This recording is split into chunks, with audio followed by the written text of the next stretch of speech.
Definition of education innovation. Etymologically, innovation comes from the Latin word innovation, which means renewal or change. So innovation is a new change that leads to improvement that are different from what has existed before, which is done intentionally or planned, but not by a change. According to Amabile, 1996, defining innovation is related to creativity, namely, innovation comes from the word to innovate, which means making change or introducing something new, while discovery means finding something that actually existed before but was not yet known. So curriculum innovation is a new curriculum idea or practice by adopting potential parts of the curriculum with the aim of solving problem or achieving goals. Next is purpose of innovation.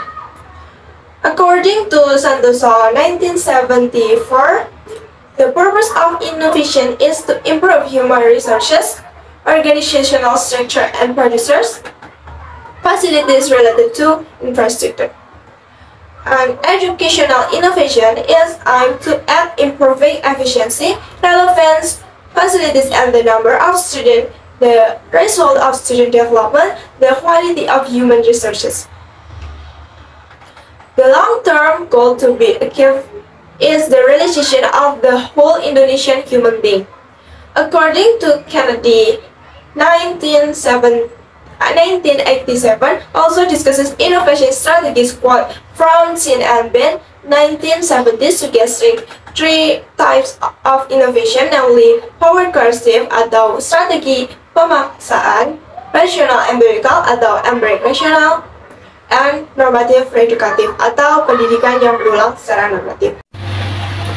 Teaching Indonesia has experienced several changes in educational innovation. In these various innovations, BB3K chose modules as a delivery system for the following reasons. First, allow students to learn without having to attend class lessons. Second, mastery learning by emphasizing that each student must be able to achieve a certain level of mastery. Third, modules have the potential to increase educational relevance. Fourth, the module has time efficiency and effectiveness when evaluating student learning outcomes. Now let's discuss several innovation efforts to develop Indonesian education. The first one there, 1175 curriculum. The main aim of the curriculum is to improve the quality and quantity of national education. Second, civil service project aims to find an alternative system for providing basic education that is effective, economical, and equitable. Third, Open Junior High School (SMPT) aims to provide learning opportunities for students who have dropped out of school. The education system for education personnel in Indonesia is guided by basic policies for the development of higher education. Reforms in the education system for educational staff that have been carried out include educational reform, restructuring of the teaching system so that graduates make qualification, quantitative, and relevant requirements. Update goals and objectives. Renewing the education system for education personnel is directed at supporting national development by improving the quality of human life in general. LPTK in making integrated planning must use a professional approach or be able to develop three aspects of competence in each educational staff, namely personally competence, professional competence, and social competence. Management practice are to centralized are at the junior high school level, with management like this work efficiency in junior high school will be difficult to achieve, considering that the success of elementary school expansion is natural through decentralized management. Budgeting practice are fragmentary and rigid in addition to a complex organizational system. This component add to the complexity of basic education management. Management at the school level is ineffective. Schools are institutions that play an important role in determining the quality of basic education, and school principal at the central actor in carrying out this role. Talking about education is not easy and simple because apart from its complex, dynamic, and contextual nature, education is a vehicle for the formation of a complete human being. Another important factor to point out is readiness to implement the new system. Our readiness is largely determined by the actors, including the seriousness of the central government, regional officials, and the school themselves. Now I will explain about stages in adapting educational innovation. Havelock membagi 6 langkah dalam pembangunan edukasi pada masa kini untuk masa depan. The first step is building a relationship between the agent change and the client. Yang pertama adalah membangun hubungan antara agen pembaruan dengan klien. Step 2 is diagnosis the problem atau mendiagnosis masalah. Step 3 is get relevant resources atau mencari data yang relevan. Step 4 is choose a solution method atau mencari atau memilih penyelesaian masalah. Step 5 is seek or obtain support atau mencari dukungan.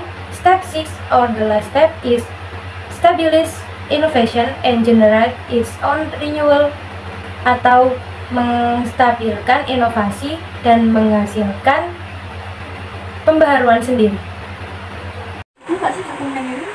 My name is Juwinda Lucia Apriani. My last name is 175. The next, I will discuss about learning innovation through information technology. Development information technology in education has been interpreted as a material used in the learning process by utilizing various variation of information technology media. Our wide learning process. Using information technology can balance the teacher role in delivering learning material. Next, learning concept. I will take an example on the definition according. Jadi saya mengambil contoh dari pengertian menurut Bank of American Securities, which is a convergence between the learning process and utilizing the internet network to gather information. So this uses internet such as computers, telephone, and so on. Next, understanding information technology in learning. In the opinion of Richard Wagner in Webster, New World Dictionary and Communication, he explained that information technology is a process processing information data in the process of dissemination information through computer and telecommunication device. Information technology was originally a combination of hardware and software to carry out a number of tasks data processing. Next, the nature of information technology. Information and communication technology that is developing in the current global era has various countries currently in achieving access. There are no boundaries for people who want to learn. And the next, the concept of learning through information technology. According to Boecher pada tahun 1999, communication dialogue used in learning consists 3 aspek, namely, number 1, communication dialogue used between education and student. The second, communication dialogue between student and other friends, and the last, student communication dialogue with learning resource. I will explain about various types of innovative learning models. The figure behind the development of innovative learning model is segment 5. This learning model has been widely used since the pandemic for distance learning.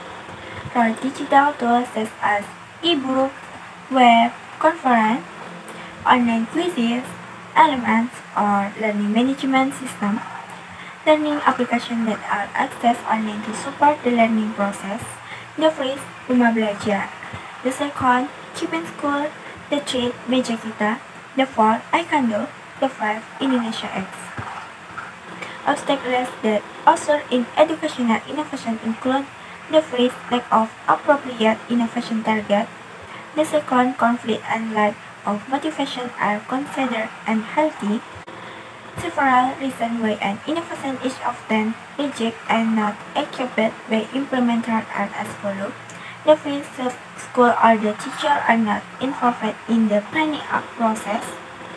The second, the teacher wants to maintain the system or method applied. And the three, new innovations are carried out by other people, especially from the center.